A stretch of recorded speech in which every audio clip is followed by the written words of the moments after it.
Na ndio maana siku hizi nikitaka kuingia kwa nyumba, mi hufungua mlango, then after kufunga, mi knock na ndani tena, just to confirm, because of trust issues, Juu hauwezi jua, unaweza kuwa unaingia ndani ya nyumba, na kumbe unatoka.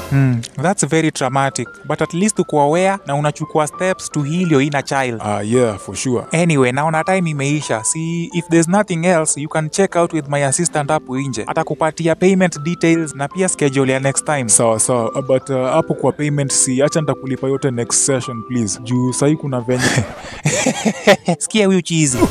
What? Hizi ni gani umeanza sasa? Hebu lipa do ya hii session na uache umama. Si ndio maana nakuomba tu sahi, uache nikulipe next session juu manze salary imedelay. Nimekuwa client wako for 5 years. Kwani unitrust? Trust pelekea manzi yako, umesikia? Mimi niko na bills za kulipa, niko na bills. Na nilijua tu utakuwa shida.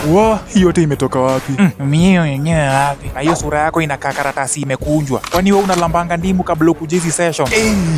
Acha nifulize basi nikulipe sahi. Haraka. Ndio maana mamako akupendi.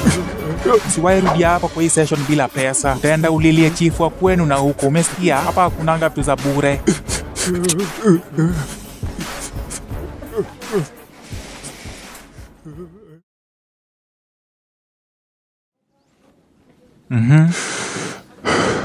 Na ndio maana mi uroast watu kila saa. Juu nikiwa mtoi, mamangu alinunuanga mahindi choma alafu akakula mbele yangu.